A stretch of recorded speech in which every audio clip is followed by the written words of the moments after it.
오늘 말씀의 제목을 함께 읽어보십니다.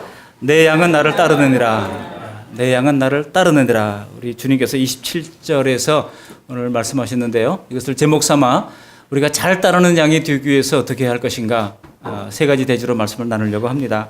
오늘 배경을 잠깐 말씀드리면요. 여기 22절에 보면은 때는 언제라고 말씀하고 있습니까? 수전절이라고 말씀하고 있죠. 여러분, 수전절이 언제일까요? 구약 성경에 보면은 세 가지 절기가 있잖아요. 그렇지만은 이 수전절은 그 이스라엘 백성들이 구약에 나타난 어떤 기록에도 나와 있지 않습니다. 왜냐하면은 이 수전절이라고 하는 것이 역사적으로 이제 중간기에 생겨났기 때문입니다. 이제 중간기 그러면 하나님의 예언의 말씀, 구약의 말씀이 말라기를 끝으로 이제 더 이상 하나님의 계시가 나오지 않아요. 그래서 하나님의 계시가 없으니 선지자들이 기록할 말씀도 없겠죠. 마태복음에 예수님이 오시기까지 그 기간이 무려 400년간 지속됩니다. 이 400년간의 기간을 중간기 혹은 공백기 혹은 암흑기 뭐 이렇게 부릅니다만, 이 기간 동안에 어떤 하나님의 말씀도 없어요. 다만 다니엘서의 후반부에 이제 묵시로 하나님께서 주신 이스라엘에 관한 예언의 말씀이 나옵니다. 이스라엘이 헬라 제국에 의해서 멸망당한다는 거예요. 그리고 그 헬라 제국은 네 개로 나누어진다는 거예요. 그리고 멸망에 가증한 것이 거룩한 곳에 서게 된다는 겁니다. 우리 주님께서 이 사실을 이제 다니엘서 7장 19절이라든지 이런 그 기록들을 마태복음 24장에서 고스란히 인용하시면서 그날을 이야기를 하고 있습니다. 근데 이렇게 구약 성경에 나오는 절기는 아니지만은 이제 이스라엘 백성들이 그 중간기 시대에 어떤 일이 실제로 일어나는가 하면은 헬라의 대제국을 건설한 알렉산더 대왕이 있죠. 근데 알렉산더 대왕은 아들이 있습니까? 없습니까? 없어요. 자식을 낳지 않았습니다. 알렉산더 대왕이 인도까지 가서 정복 전쟁을 하다가 돌아오는 길에 말라리아에 걸려서 33살의 나이에 죽고 맙니다.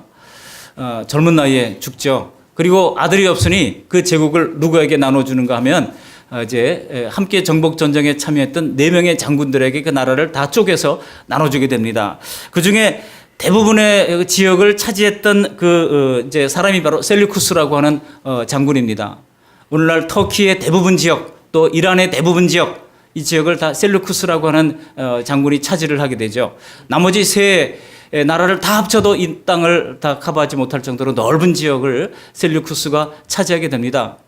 그리고 이스탄불을 포함한 오늘날의 이스탄불을 포함한 당시에는 비잔티움, 그 전에는 또 어떤 이름으로 불려졌는지 기록이 없습니다만은 이 터키의 서부 지역과 그리스의 북부 지역을 포함하는 지역을 이제 이 리시마코프라고 하는 사람이 장군이 차지를 하게 됩니다. 그리고 카신드로스라고 하는 사람이 이제 그리스 남부와 고린도라든지 이런 그리스 남부 지역과 이제 마게도니아 지역을 오늘날 그러니까 이 알바니아 같은 그런 지역이죠. 그런 지역을 이제 차지하게 됩니다. 그리고 프톨레미우스라고 하는 장군이 이집트를 포함한 이 북부 아프리카를 이제 차지하게 됩니다. 그렇게 해서 나라가 네 쪽으로 나눠지게 돼요. 네 쪽이지만 이 사람들은 다 같은 말을 쓰는 사람들이었어요. 왜냐하면 이 사람들이 정복할 때마다 우리나라가 일제 지배하에 있을 때 일본 말을 강제로 쓰도록 그렇게 그 억압을 당했던 것처럼 이 사람들은 강력한 헬라화 정책을 쓰면서 헬라 말을 쓰도록, 그리스 말을 쓰도록 그렇게 억제를 했기 때문입니다. 그러니까 네 나라지만 사실은 같은 나라예요. 그래서 이 네 왕조가 이어지게 되는데, 그 중에서 이제 셀류쿠스가 지배했던 이 대부분의 터키 지역, 이 지역에 아주 포악한 왕이 나타납니다. 그 왕의 이름이 안디오쿠스 에피파네스라고 하는 사람이에요. 안디오쿠스가 왕이 됐을 때 안디오쿠스 제국을 자기가 스스로 제국이라고 명명을 하고 안디오쿠스 제국을 형성하게 되는데요. 정확히 말하면 안디오쿠스 에피파네스는 안디오쿠스 4세입니다. 이 안디오쿠스 4세가 예루살렘을 점령합니다. 점령하고 이스라엘 사람들은 유일신 하나님을 믿지만 헬라 사람들은 다신론을 믿는 사람들입니다. 지역신 개념이 있어요. 어디든지 정복 전쟁을 하면 그 나라의 그 지역 신에게 가서 인사를 하고 예를 표하는 습관이 있었습니다. 근데 예루살렘을 점령하고 여기 지역 신이 누군가 하고 성전 안에 들어가 보니까 있어요, 없어요? 아무것도 없어요. 이 사람들은 뭐 나무를 만들든지 돌로 만들든지 뭐가 석상을 거대하게 만들어가지고 그 앞에 절을 해야 되는데 아무것도 없단 말이에요. 그러니까 거기다가 이 성전을 더럽힙니다. 멸망에 가증한 것이 거룩하게 서는 일이 그대로 일어나는 거예요.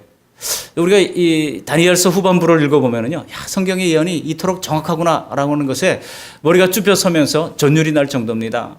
근데 거기 어떻게 더럽혔습니까? 제우스 이제 우상을 갖다 놓고 거기다가 절을 합니다. 그리고 이스라엘 사람들이 그토록 부정하게 여기는 돼지 피를 잡아가지고 부어드리면서 거기서 제사를 드립니다. 그리고 뿐만 아니라 이 사람들을 옥죄는데요, 돼지고기를 먹지 않는 제사장들은 다 죽이라고 명령을 내립니다. 그래서 눈앞에서 돼지고기를 먹게 합니다. 근데 이 제사장들이 여러분 레위기 11장에 나오는 그 정결례법을 따라서 돼지고기를 먹지 못했잖아요. 그러니까 다 죽임을 당했던 겁니다. 거기서 그치지 않았어요. 이 안디오쿠스 4세에 포악한 이 마음은 성경을 불태웠습니다. 두루마리로 된 이제 성경들을 다 불태우는 일들을 감행합니다. 뿐만 아니라 과격한 헬라어 정책을 쓰면서 히브리어를 쓰지 못하도록 막습니다. 여러분 이 지경까지 가게 되니까 우리가 이렇게 죽으나 저렇게 죽으나 죽은 목숨이다라고 생각하면서 마캅이라고 하는 애국자 이제 제사장 가문에서 이제 독립운동이 일어나게 되는 거예요. 이 마캅이 제사장이 분연이 일어나 가지고 이 헬라 나라들과 우리가 전쟁을 벌이자, 나라를 다시 되찾자 하고 강력한 그 독립운동을 일으킵니다. 근데 이 사람은 이제 이 안디오쿠스가 보낸 첩자의 자각에 의해서 그냥 죽습니다. 근데 그 동생이 또 이어받아서 계속 독립운동을 합니다. 그리고 그 조카가 이어받아서 또 계속 이 독립운동을 합니다. 그래서 마침내 수년 만에 놀랍게도 그 헬라 제국이 지배를 벗어나게 돼요. 그래서 한 100년 가까이 독립된 이 이스라엘을 만들어 가게 됩니다. 이게 마카비 시대예요. 이 마카비의 혁명이 그렇게 해서 일어나게 된 겁니다. 그리고 나서 그들이 제일 먼저 했던 일이 무엇이겠습니까? 그 성전을 깨끗하게 정리를 한 것입니다. 제우스 신상을 다 깨뜨려 버리고 다시 성전을 깨끗하게 정화하고 거기서 하나님 앞에 예배를 드리고 제물을 드려서 이제 하나님 앞에 바치는 그런 성전 정결 의식을 한 거예요. 그래서 지금도 이스라엘 사람들은요, 그때가 언제인가 하면은 바로 11월 말 12월 초에 해당되는 이때입니다. 이때를 하누카라고 불러요. 하누카, 이게 수전절입니다. 지금도 이스라엘 달력에 보면은 그들이 이 세 가지 절기를 철저히 그들이 지키기 때문에 달력에 분명히 기록된 그런 절기가 있습니다. 그렇지만은 이 하누카는 달력에는 표시되지 않았어요. 달력에는 표시되지 않았지만 하누카 이 빛의 절기라고 그래가지고 이날 밤에는 이 이스라엘 사람들이 전부 다 촛불 집회하는 거예요. 촛불을 들고 이제 거리 행진을 합니다. 그래서 빛의 축제라고도 하는 것이죠. 우리 예수님께서 예루살렘을 방문했을 때 이 하누카가 있을 때 2번 방문하십니다. 한 번 방문했을 때 우리 예수님께서 말씀하십니다. 내가 곧 세상의 빛이다. 그런 말씀하셔요. 사람들이 빛을 들고 행진할 때 그 빛이 아니라, 그 꺼지는 촛불이 아니라 내가 곧 세상의 빛이라고 말씀하신 겁니다. 그리고 오늘 두 번째 이 하누카에 방문하셨는데요. 오늘 주님께서 여기 23절을 보시면 성전 안 솔로몬 행각에서 거니셨다라고 말씀하고 있는 겁니다. 그러니까 여러분 수전절은 달리 말하면 오늘날로 말하면 광복절과 같은 거예요. 이스라엘 사람들한테. 달력에는 없지만 이 사람들은 그 어떤 절기보다도 더 아주 잘 지키는 그런 절기가 되어 있는 것입니다. 오늘 본문에서 예수님께서 이 수전절 명절을 지키기 위해서 많은 사람들이 예루살렘을 와서 북적이는 그런 예루살렘 성전을 거닐고 계신 것입니다. 여러분 그렇게 마카비가 탈환을 했지만은 그 마카비 왕조는 오래 지나지 않아서 로마에 의해서 다시 정복됩니다. 그래서 예수님 당시에는 이제 로마의 지배하에 들어간 상태에서 예수님께서 그 하누카 수전절에 이제 이 성전을 거닐고 계신 것입니다. 여러분 당시 사람들은요, 마카비 가문이 예루살렘 헬라 제국의 손에서 되찾은 이 수전절에 예루살렘을 거닐면서 무슨 생각을 했겠습니까? 무엇을 기다렸겠습니까? 또다시 우리를 이 로마의 집에서 벗어나게 해줄 그런 메시아, 그 그리스도를 간절하게 이제 기대하지 않았겠습니까? 선지자들이 그 그리스도, 그 다윗의 자손 그리스도가 언제 다시 오셔서 압제를 당하는 이 백성들을 건져줄 것인가?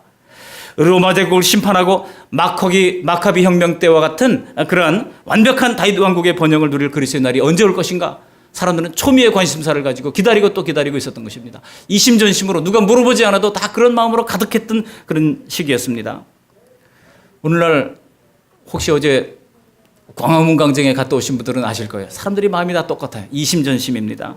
그게 당시에 이 수전절에 예루살렘 성전을 거니는 사람들의 마음이었던 것입니다.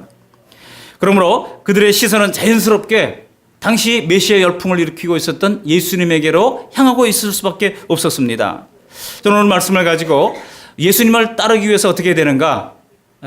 이제 내 양은 나를 따른다 그랬는데 어떻게 하면 잘 따르는 양이 될 것인가? 세 가지 명령문을 가지고 함께 말씀을 나누려고 합니다. 첫 번째는 바로 알아야 한다는 것입니다. 한번 따라하시기 바랍니다. 바로 알자.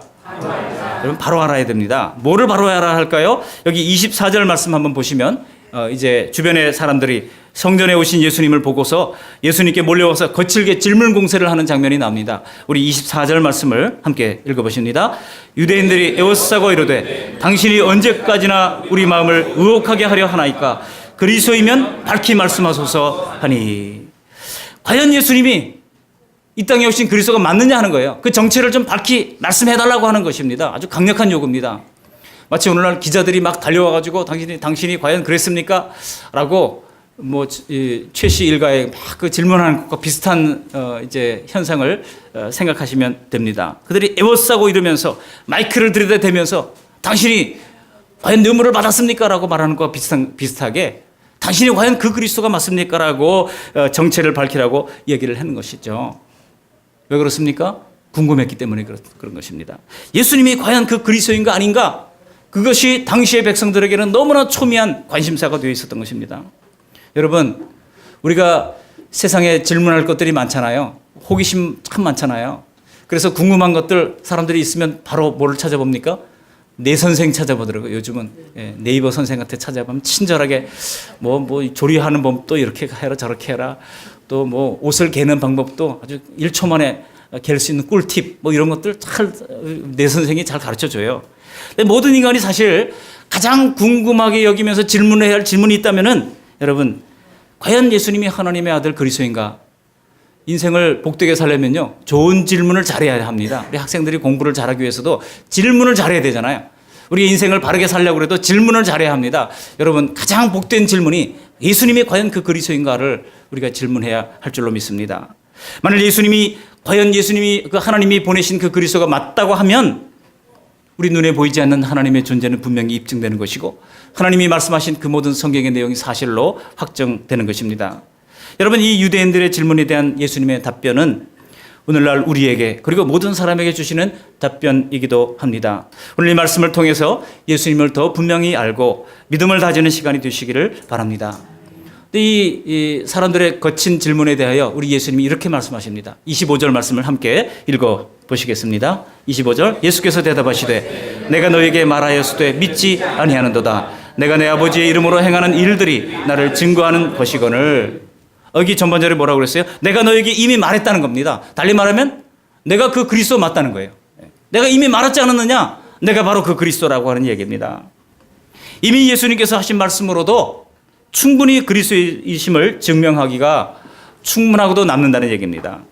그리고 그 증거로 25절 하반절에 뭐라고 말씀합니까? 내가 내 아버지의 이름으로 행하는 일들, 예수님이 행하신 일이 있어요. 그 일들이 나를 증거한다고 말씀하고 있는 것입니다.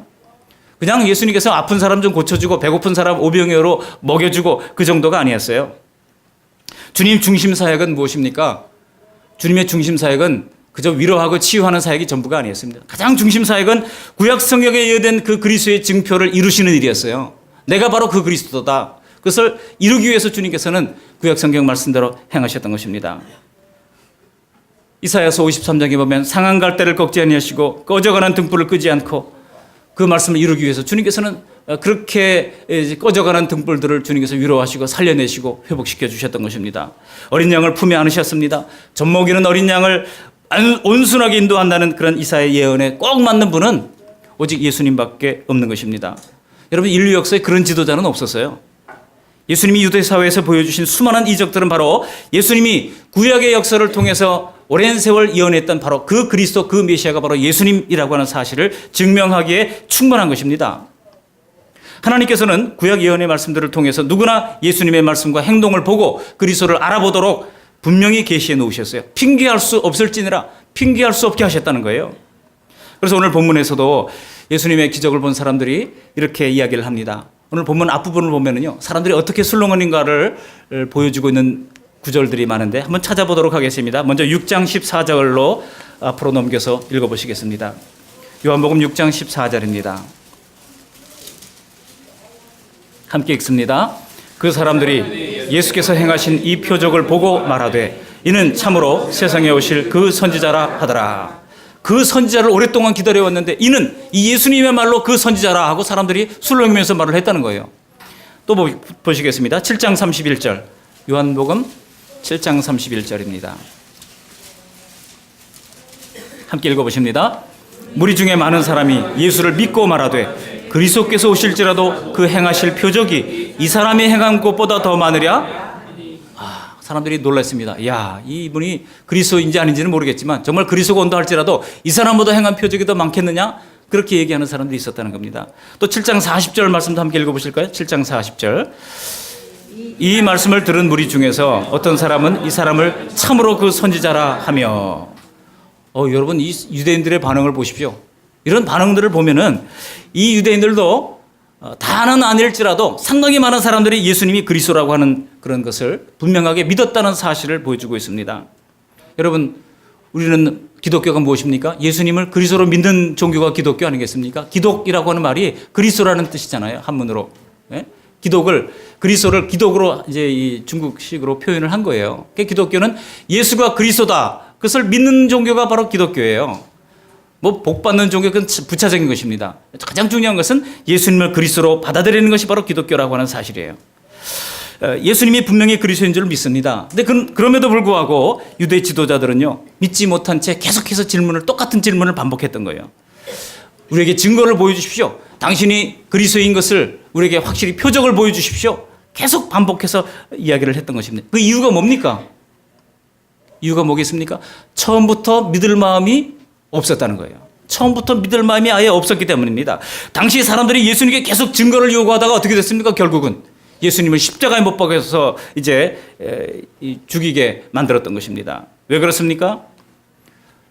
바로 예수님이 그들이 원하던 메시아가 아니었기 때문이에요. 그들이 원하던 메시아가 딱 마음속으로 정해놨던 겁니다. 이 로마의 압제에서 이스라엘을 건져줄 다윗의 후손, 그렇게 생각했던 것입니다. 근데 저 초라한 유대 청년이 과연 메시아인가?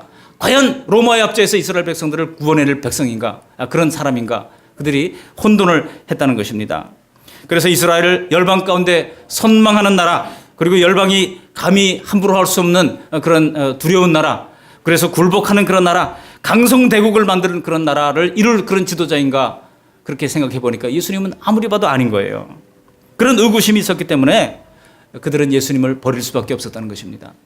사실 아는 게 아니라 예수님은 한 번도 군중들에게 이스라엘을 압제하는 로마 제국을 무찌르자 주님께서 결성을 하자고 그렇게 얘기했던 적이 한 번도 없어요. 왜냐하면 예수님이 무찌르고 하신 것은 로마 제국이 아니었습니다. 우리 주님이 무찌르고자 하신 것은 바로 위선되고 형식화된 타락한 종교였습니다. 예수님이 무찌르고자 하신 것은 탐욕스러운 지도자들이었습니다. 그리고 각 사람의 마음속에 있는 부패한 인간의 마음이었기 때문입니다. 여러분, 예수님의 가르침은 현세에서 누릴 부귀와 영광이 아니었어요. 먼저 하나님의 거룩을 따르라는 것이었습니다. 교회는 뭐를 들여다보는 곳이라고요? 죄를 들여다보는 곳이라고 그랬어요. 저 사람 거짓말 하네? 딱 보입니다. 벌써 얼굴 표정 딱 보입니다. 거짓말 하는구나. 거짓말 우리가 일주일 168시간 살아가면서 얼마나 했습니까? 우리가 복도를 따라서 예배당으로 들어오는 순간에 우리 주님께서 다 보신 거예요. 너는 10번, 너는 20번, 너는 25번 하면서 다 우리 거짓말을 다 세고 계시는 거예요. 우리가 하나님 앞에 정직하고 이 거룩한 것을 주님께서 원하시지, 우리가 세상에 남들 보란 듯이 잘 사는 것, 그걸 그렇게 살라고 주님께서 기독교를 만들어 주신 것이 아니라고 하는 겁니다. 오히려 그렇게 거룩하게 살기 위해서는 오히려 이 땅에서 고난도 당할 것이라고 우리 주님께서 말씀하지 않았습니까? 세상에서 너희가 고난을 당하라, 환난을 당하라, 내가 너희와 함께 한다, 그렇게 약속을 하시지 않았습니까? 그러니 당시 지도자들의 눈에 우리 예수님이 산상수훈에서 가르치셨던 그런 말씀들이 얼마나 참 연약하게 보였겠습니까? 뭐 가난한 자가 복되다고, 애통한 자가 복되다고, 여러분 그런 설교를 당시 지도자들이 누가 좋아했겠습니까? 그래서 그런 메시아는 싫다는 거예요. 여러분, 오늘날 예수님을 믿지 않는 사람들의 마음도 다 똑같습니다. 그렇게 손해보면서 살고 싶지는 않다는 것입니다. 그렇기 때문에 예수님을 거절하는 것이지, 예수님이 그리스도가 아니라서 못 믿는 게 아니에요. 사실 예수님이 그리스도인지 아닌지는 그들의 생각 속에 애초에 관심조차 없습니다. 여러분, 그런데 이런 현상이 우리 교회에서라고 다르겠습니까? 제가 크리스찬이티 투데이라고 하는 잡지를 정기 구독을 하는데요. 거기 보니까 우리 한국 기독교인들이 샤만의 생각과 너무나 밀접하다는 거예요. 그래가지고 막 비교를 해놓은 것을 봤습니다. 또 불교의 생각, 샤만의 생각, 유교의 생각 막 섞여 있어요. 그래가지고 그래서 이제 분석을 해놓은 걸 보니까 성경적인 기독교를 따르고 믿는 사람들의 비율이 나오는데요. 5%밖에 안 되더라고요. 20명 중에 한 명만이 성경적인 기독교를 믿는다는 거예요. 그럼 우리 교회는 그 비율로 말하면 어떻게 됩니까? 지금 그저 고작 한 60명이니까 한두 명 정도 성경적인 기독교를 믿는 것이고 대부분은 샤만과 섞인 기독교, 대부분은 불교와 섞인 기독교, 우리 전통 무속과 섞인 기독교를 우리가 따라가고 있다는 거예요. 여러분, 유대인들이 그렇게 그리스도를 오해했던 것입니다. 그런데 여러분, 이런 현상이 우리 교회 안에도 있습니다. 그래서 유대인들처럼 우리도 자기 입맛에 맞도록 각색한 하나님을 믿는 것입니다. 유대인들이 특별한 죄인이라서가 아니라 모든 인간의 본성이 다 그렇다는 거예요. 여러분, 유대인들이 그렇게 그리스도를 오해했는데 그렇다면 우리는 예수님을 어떤 분으로 이해하고 있습니까? 적어도 교회에 다니는 신자들은요, 그리스도께서 장차 내게 영원한 구원을 주실 것을 믿고 따르는 사람들입니다. 또 이 힘든 세상에서 뭔가 의지할 게 필요하고 또 잘 믿으면 복을 받지 않겠나 그런 생각에서 예수님을 믿고 따르기도 합니다. 물론 그게 틀린 것은 아닙니다. 그러나 내세 구원을 얻을 유일한 방법은 그리스도 예수님 뿐이십니다. 또한 분명히 이 땅에서도 복을 주십니다. 근데 여러분, 그렇게만 믿는다면 오늘날 우리가 본문에 나타난 이 유대인들과 다를 것이 뭐가 있겠습니까? 유대인들이 그런 식으로 믿었더니 결국 어떻게 됐습니까? 구원에서 이탈되고 말하지 않았습니까? 그러므로 여러분, 그들이 빠진 것이 무엇이었는지를 잘 살피는 것이 중요합니다. 그들은요, 메시아관이 잘못됐습니다. 메시아관을 혁명적 메시아관을 그들에게 강대국으로 만들 그런 메시아를 꿈꿨다는 거예요. 여러분, 대통령을 누가 만드느냐, 어떤 대통령이 나온다 할지라도 다 죄인일 뿐이에요. 우리가 그것을 알아야 합니다. 거기 지나치게 기대를 가질 필요 없어요. 그러니까 인간 대통령을 우리가 무슨 메시아처럼 생각해가지고 그런 전능한 어떤 메시아가 나타날 걸 기대해서는 안 된다는 겁니다. 사람은 다 약점이 있어요.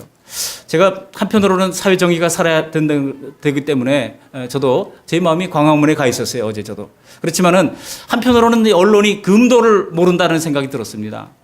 뭐 무슨 약을 몇 달을 구입했느니 그거를 그 언론에서 까발릴 이유가 뭐가 있어요? 정작 해야 할 일을 해야죠. 오히려 정유라가 지금 그렇게 특혜 입학을 했다면 그러면 다른 스포츠 스타들은 어떻게 했는가? 그런 것들을 좀 밝혀야죠. 그런 면에서 게을러요. 그런 면에서 우리가 정작 해야 할 일을 안 하고 있는 것이 아닌가 그런 생각을 했던 것입니다. 여러분, 이 힘든 세상에서 우리가 무언가 의지할 게 필요하고 잘 믿으면 복을 받는 것도 맞는 것입니다. 그러나 그것이 기독교의 본질은 아니에요.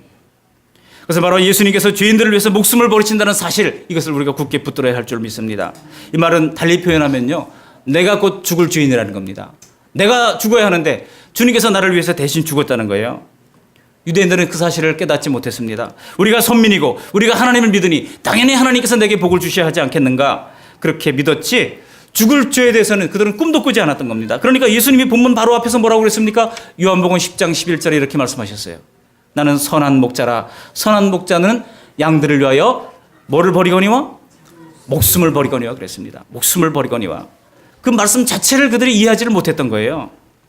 오늘 예수님이 이 말씀을 했더니 그들의 반응이 어땠을 것 같습니까? 20절에 보시면 심지어 이렇게까지 말하잖아요. 그 중에 많은 사람들이 말하되 그가 귀신 들려 어떻게 했거늘? 미쳤거늘. 예수님 보고 미쳤대요. 미쳤거늘. 어찌하여 그 말을 듣느냐 하면서 얘기를 했다는 겁니다. 달리 말하면 이런 것입니다. 아니, 그리스도가 죽긴 왜 죽어? 그리스도는 영원히 살면서 이 나라를 반석에 올려놓는 그런 지도자가 되어야지, 그렇게 생각했다는 겁니다. 근데 갑자기 막 병 고치면서 막 오병이어 기적을 일으키면서 돌풍을 일으키고 있는 예수님을 향하여 많은 사람들이 추종하는데 지도자들이 볼 때는 예수님은 메시아가 아닌 거예요. 그렇게 나약한 메시아를 우리는 꿈꾸지 않는다는 겁니다. 중요한 것은 그리스도가 속죄를 위해 오신다는 사실을 그들이 몰랐다는 겁니다. 왜 예수님이 오셔서 십자가의 그 참혹함과 고통 속에서 죽으셔야 했습니까? 그것은 애초부터 인간이 죄를 안 지으려야 안 지을 수 없는 그런 죄성을 가진 인간이라고 하는 사실입니다. 고상하게 하나님의 법도를 따를 그런 존재들이 처음부터 아니었다는 거예요. 저와 여러분들이 그렇지 않습니까? 그 죄인인 인간의 모습을 이스라엘 백성들이 고스란히 보여주고 있는 것입니다. 하나님이 인간의 죄를 깨닫도록 이런 죄의 목록들을 가르치기 위하여 율법을 주십니다. 그리고 또한 그 죄의 값을 반드시 해결해야 한다고 하는 것을 가르치기 위하여 동물 제사를 허락해 주셨던 것입니다. 사람들은 이제 100번이고 1000번이고 이 동물 제사를 드리면서 죄는 이렇게 무서운 것이구나. 죄는 이렇게 엄중한 것이구나. 죄는 반드시 피의 심판이 따르는구나. 그것을 깨달았던 것입니다. 그리고 마침내 영원한 속죄 제물이 되실 그리스도를 수많은 선지자들의 예언을 통하여 가르치고 또 가르치셨던 것입니다. 유대인들은 영적 시각 장애인이 되어서 이 사실을 깨닫지 못했던 것입니다. 여러분, 오늘 우리가 그들과 다른 것은 오늘날 저와 여러분들은 예수님의 이 속죄가 필요한다고 하는 것을 다 아는 줄로 믿습니다. 우리가 예수님을 진정 그리스도로 믿고 영접하기 위해 전제되는 가장 중요한 핵심은 바로 내가 죄인이라고 하는 사실입니다. 내가 주님의 속죄가 필요한 죄인이라고 하는 사실입니다. 그것을 안다는 거예요. 그게 가장 중요한 깨달음입니다. 전에 강원대학교 역사교육과 조인영 교수님이 있었는데요. 장로님이세요. 이분이 수업 들어가면은 학생들한테 주먹을, 손을 딱 이렇게 펴라 그래요. 그 다음에 주먹을 쥐라 그래요. 그리고 이제 시키는 게 있습니다. 근데 저도 이제 이분 강의를 몇 번 들었었는데, 우리가 초청을 해가지고, 기독교 집회, 교회에서도 이분이 강의도 하시고 하셨기 때문에 아주 그 얼마나 은혜가 되는지 몰라요. 그분이 정말 절절하게 인간이 죄인이라고 하는 사실을 깨달았구나. 그런 생각이 들었어요. 우리도 한번 해보시겠습니다. 오른손을 한번 높이 들어보십시오. 주먹을 딱 굳게 쥐어주시길 바랍니다. 그리고 자기 가슴을 3번 치면서 내가 죄인이다, 내가 죄인이다, 내가 죄인이다 한번 해보시겠습니다. 시작. 내가 죄인이다, 내가 죄인이다, 내가 죄인이다. 예. 다른 사람이 죄인이 아니에요. 예. 같이 있는 당신이 죄인이 아니라 바로 내가 죄인인 것입니다. 함께 살아가는 아들, 딸들이 죄인이 아니라 바로 내가 죄인인 것입니다. 우리 부모님들이 죄인인 것이 아니라 내가 죄인인 것입니다. 이것을 깨달은 사람만이 모든 것이 은혜이고 감사가 되는 것이에요. 그럴 때라면 정말 과분한 감사가 넘치는구나 깨닫게 되는 것이지, 감사하라 감사하라 아무리 말한다고 할지라도 감사가 됩니까? 내가 죄인인 것을 깨달은 사람은요, 누가 추궁한다고 이게 되는 게 아니에요. 여러분, 극악한 범죄인들이 그 진짜 죄를 알고 진심으로 뉘우치겠습니까? 제가 볼 때는 아니에요. 고개를 숙이면서 눈물을 흘리면서 죽을 죄를 지었습니다. 그렇게 뉘우치는 것 같지만 제가 생각하기에는 속으로 재수가 없어 걸렸다. 그렇게 생각할 것 같아요. 재수가 없어가지고 그만. 그렇게 생각할 것 같아요. 여러분, 그런데 사람이 어느 날 내가 정말 죄인이구나. 그것을 깨닫게 된다면 어떻게 됩니까? 그것은 오직 예수님의 십자가 때문입니다. 도대체 저 십자가가 뭐냐는 거예요. 예수님이 저기 달려서 왜 죽으셨냐는 겁니다. 예수님의 십자가는 바로 인간의 죄를 대속함과 동시에 인간의 죄를 고발하는 기능을 하고 있습니다. 예수님의 속죄에 대한 성경의 기록들, 그리고 예수님의 말씀, 그리고 겸손한 마음으로 그것들을 살펴볼 때 죄의 각성은 여러분 내 의지로 되는 게 아닙니다. 오직 성령의 역사로 우리 심령 속에서 일어나는 거예요. 성령께서 고발하는 거예요. 내가 죄인이다. 내가 죽을 죄인이다. 그러니 너 혼자로는 너 스스로를 해결할 수 없다. 예수님의 십자가 그늘 아래로 들어가거라. 주님의 속죄의 피를 뒤집어 쓰거라.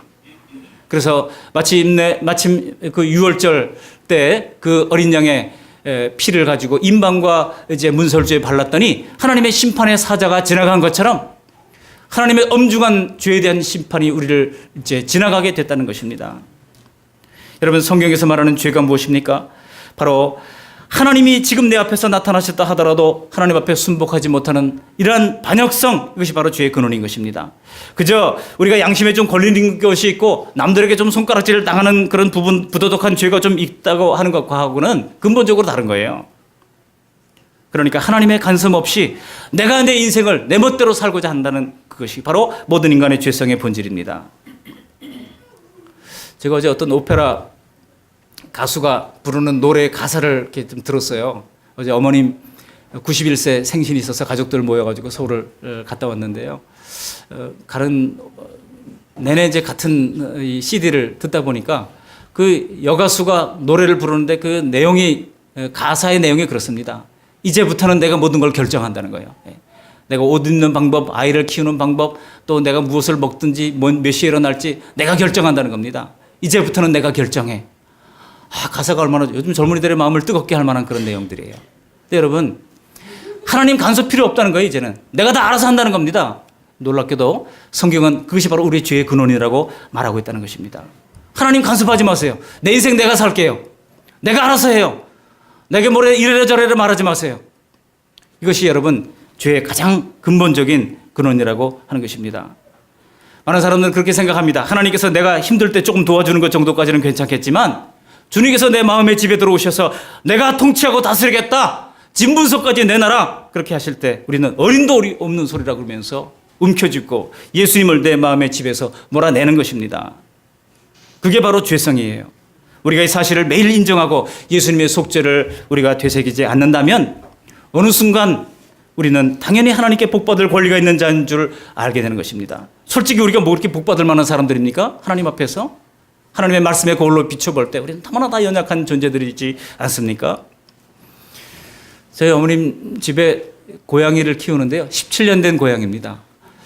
이 개고양이는 7년을 곱해야 이제 그 한국 사람처럼 생각하면은 7년을 곱하면 사람 나이 정도 된다고 그래요. 그러니까 17년 됐으니까 지금 어떻게 됩니까? 98세예요.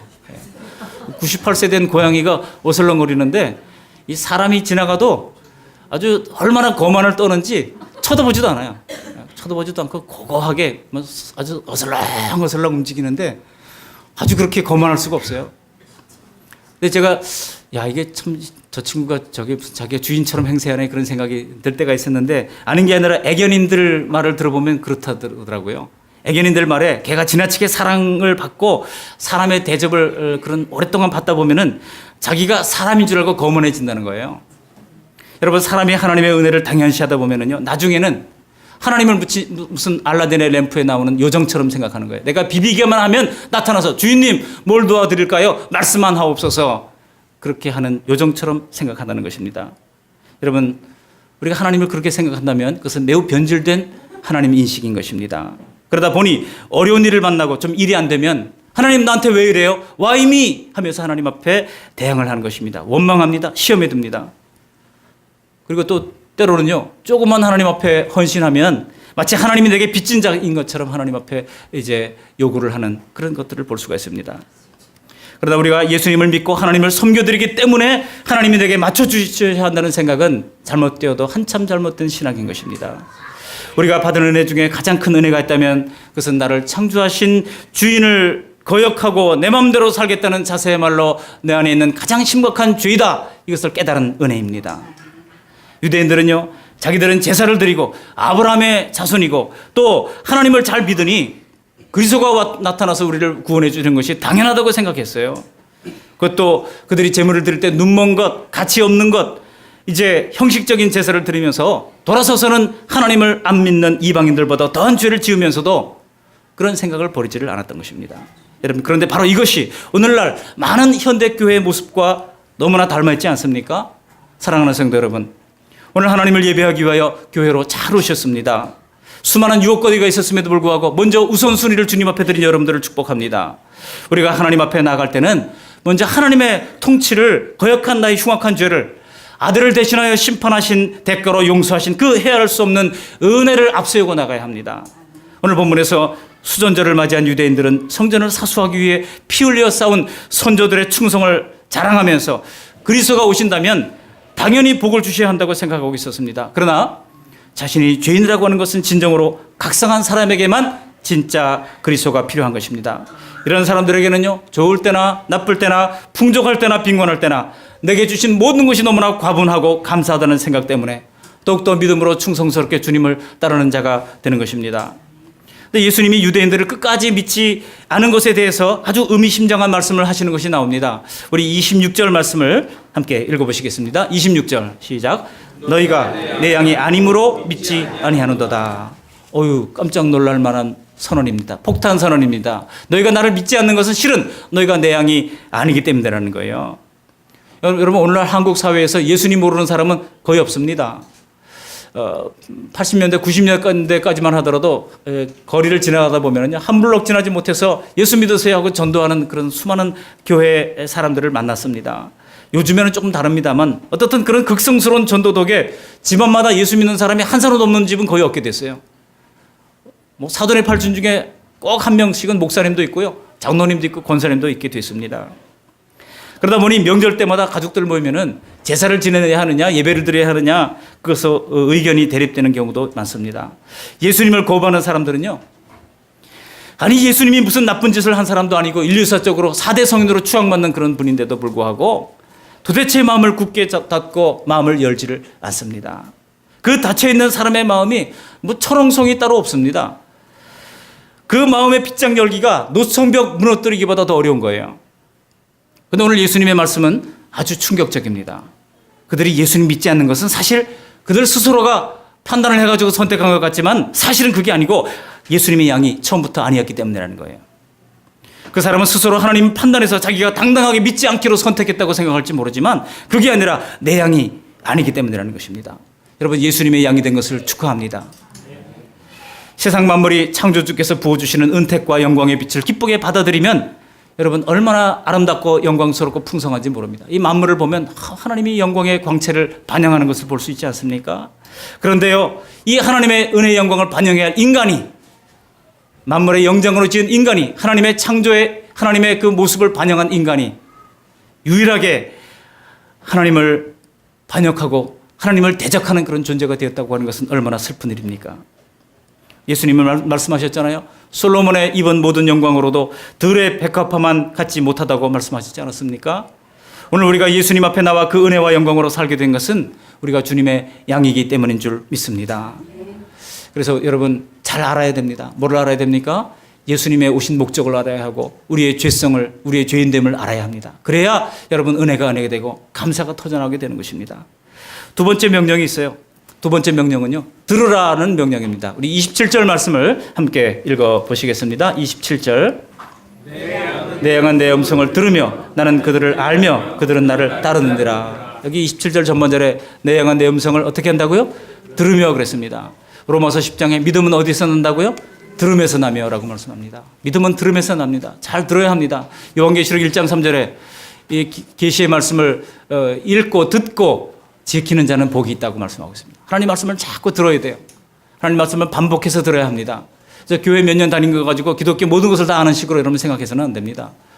어떤 사람은 우리 집안이 3대 동안 예수 믿는 사람이에요 라고 자랑하는데 얘기를 해보면 그 아주 초라한 그들의 신앙의 현주소를 당장에 볼 수가 있습니다. 여러분, 부모님이 예수 잘 믿었다고 내가 예수 잘 믿는 건 결코 아니에요. 하나님 말씀 열심히 들어야 합니다. 하나님 말씀 열심히 배워야 합니다. 주님께서 오히려 나중된 자가 먼저 된다고 말씀하시잖아요. 나중에 예수 믿는 사람들이 하나님 말씀이 새록새록 이제 꿀맛처럼 받아들여지고 그래서 하나님 말씀을 읽고 암송하고 그 말씀대로 살려고 분투하며 노력하는 것을 볼 때 정말 하나님 말씀이 사실이구나. 나중된 자 먼저 된다더니 그 말씀이 맞구나. 그런 생각을 할 때가 있습니다. 여러분, 우리 주님의 말씀을 들어야 합니다. 근데 어디에서 들어야 합니까? 기록된 성경 말씀을 통해서 들어야 합니다. 여러분, 우리가 예수 믿을 때 어떻게 주님의 음성을 들었습니까? 어느 날 내가 죄인인 것이 깨달아지고 예수님이 나를 위해 십자가의 피를 흘려주셨다는 사실이 깨달아지고 믿어졌던 것은 여러분 누구를 통해서였습니까? 물론 사람을 통해서 그렇게 했을 수 있습니다만 또 기록된 성경의 진리 안에서 우리가 그렇게 된 것입니다. 오늘만 해도 우리는 지금 예수님의 말씀을 기록된 요한복음의 말씀을 통해서 듣고 있는 것입니다. 내가 하나님의 아들 그리스도라고 하는 것을 너에게 밝히 말한다. 예수님의 말씀을 들을 수 있는 방법은 오직 성경을 통해서인 것입니다. 오직 성경에서 주님이 하신 말씀과 행하신 일들을 알 수가 있는 것입니다. 예수님을 알지 못하면서 무조건 믿는다고 하는 것은 알지도 못하면서 믿는 것은 굉장한 믿음 같지만은요, 이것은 맹목적 믿음이에요. 이것은 추상적인 믿음입니다. 근데 성경에서 주님의 말씀과 행동들을 눈여겨보고 진지하게 예수님을 따르는 사람들은요, 어느 순간에 외치게 돼요. 성경을 읽다가 깨닫게 되는 것입니다. 우리 한국 기독교 초기 역사를 보면 우리 한국 기독교는 참 특이한 이제 기독교 전파의 역사를 가지고 있습니다. 서양 선교사들이 들어오기 전에 이미 보부상들이 중국을 왔다 갔다 하면서 성경 독해라고 하는 것을 만들어서 참 중국에 가보니까 이 중국말로 된 성경이죠. 성경을 읽어보니까 너무나 좋은 거예요. 그래서 이 사람들이 간도에서 모여가지고 성경을 읽는 성경 독해를 만들어가지고 읽었어요. 선교사님들이 들어보니까 이 사람들이 성경을 자기보다 더 많이 잘 알고 있어. 깜짝 놀랐습니다. 우리나라 사람들이 보통 민족이 아니에요. 외부에 의해서 들어온 민족이 아닙니다. 우리가 스스로 성경을 읽으면서 하나님 말씀을 깨달았던 민족이에요. 성경을 읽다 보니까 예수님이 정말 구원자구나. 예수님이 나의 목자시구나. 이 예수님이 나를 위해 목숨을 버리신 목자가 분명하구나. 그러면서 그동안 내가 따르고 신봉했던 모든 것들이 다 가짜라고 하는 사실을 깨닫고 방향을 완전히 예수님께로 돌리게 되었던 것입니다. 여러분, 예수님을 알아야 하나님도 바로 알고 바르게 믿고 알게 되는 것입니다. 사랑하는 성도 여러분, 주님이 오늘 우리의 이름을 불러주셨기에 저와 여러분들이 다 이 자리에 오게 된 줄 믿습니다. 그렇다면 이런 확신과 결정이 되기까지 우리가 해야 할 일은 계속 주님을 더 알아가야 하는 것입니다. 어떻게 된다고요? 더 알아가야 합니다. 주님을 여러분 우리가 피상적으로 알았다면 더 알아가야 합니다. 말씀을 통해서. 제가 찬송가 453장 가사를 참 보니까 좋더라고요. 예수도 알기 원하네. 크고도 넓은 은혜와 대속해 주신 사랑을 간절히 알기 원하네. 대속해 주신 사랑을 간절히 알기 원하네. 내 평생의 소원, 내 평생의 소원, 대속해 주신 사랑을 간절히 알기 원하네. 주님을 더 알아가는 저와 여러분들이 될 수 있기를 바랍니다. 마지막으로 순종하라는 것입니다. 제가 세 가지를 말씀드렸어요. 그렇죠? 바로 알라, 그리고 들으라, 그리고 마지막으로 순종해라는 것입니다. 그래야 주님의 좋은 양 따라가는 좋은 양이 될 줄로 믿습니다. 우리 27절로 29절 말씀을 우리 함께 읽어보시겠습니다. 27절, 내 양은 내 음성을 들으며 나는 그들을 알며 그들은 나를 따르느니라. 내가 그들에게 영생을 주노니 영원히 멸망하지 아니할 것이요 또 그들을 내 손에서 빼앗을 자가 없느니라. 그들을 주신 내 아버지는 만물보다 크심에 아무도 아버지 손에서 빼앗을 수 없느니라. 그러므로 우리는 목자 되신 예수님의 음성을 잘 들으시기를 바랍니다. 그리고 이제 주님이 하신 말씀을 잘 따라서 순종하는 저 여러분들이 될 수 있기를 바랍니다. 여러분, 이 말씀을 거꾸로 돌려보면요, 만일 예수님을 잘 따르지 않으면 어떻게 된다는 겁니까? 만일 따르지 않으면, 여기 따르면 멸망하지 않는다고 말씀하셨잖아요. 28절에 영생을 준다고 말씀하셨잖아요. 그런데 만일 따르지 않으면 어떻게 됩니까? 멸망한다는 거예요. 영멸에 들어간다는 겁니다. 여러분, 예수님께서 왜 이런 말씀하셨습니까? 무슨 자기 추종자를 만들어가지고 자기 세력을 얻으려고 그렇게 하셨습니까? 그랬던 분이 십자가에 달려 돌아가시나요? 아닙니다. 주님의 양이 된 우리를 예수님의 손에서 주님께서 빼앗기지 않는다고 말씀하고 있습니다. 이 말씀을 확고하게 우리를 지켜주신다는 약속인 반면에 또 한편으로는 이 하나님의 손에 있는 성도들까지 빼앗으려고 하는 악한 영이 있다는 거예요. 악한 자가 있습니다. 예수님은 오셔서 요한복음 10장 10절에 양으로 생명을 얻게 하고 더 풍성히 얻게 하려는 것이라고 우리에게 약속을 주십니다. 반면에 악한 자 마귀는, 그럼 마귀를 헬라어로 디아블로스라고 하는데요. 디아라는 말이 뭐뭐 사이에라는 뜻이고 블로스라고 하는 말이 블레포라고 하는 단어에서 나오는데, 블레포가 내동쟁이 치는 거예요. 뭐 이렇게 내동쟁이 치는 게 블레포예요. 그러니까 둘 사이에 끼어들어가지고 둘 사이를 내동쟁이 쳐서 깨뜨리는 거, 이게 뭐가 한다고요? 마귀가 하는 짓입니다. 마귀는 사람들과의 관계를 깨뜨립니다. 하나님과의 관계를 깨뜨립니다. 부부 사이의 관계를 깨뜨립니다. 부모자 사이에, 형제 사이의 관계를 깨뜨리는 것이 바로 이 디아블로스, 마귀가 하는 짓입니다. 여러분, 악한 자 마귀는 주님의 우리 안에 들어오지는 않은 양들을 약탈합니다. 그들을 죽입니다. 우리가 예수님의 손에 붙잡혀 있지 않으면 언제 마귀가 와서 우리를 약탈해 갈지 몰라요. 마음의 평안도 빼앗습니다. 우리의 건강도 빼앗습니다. 우리의 재산도 가져갑니다. 가정도 무너뜨립니다. 사람들과 행복한 관계도 다 빼앗아가는 것입니다. 우리가 주님의 손에서 벗어나면 마귀가 야금야금 우리에게 있는 모든 것들을 하나씩 다 가져가는 것입니다. 말씀을 정리합니다. 예수님은 하나님께서 죄에 빠진 악하고 불행한 인간을 구원하기 위하여 구약 성경에서 반복적으로 예언하신, 창세기부터 이미 준비하신 메시아 그리스도가 분명합니다.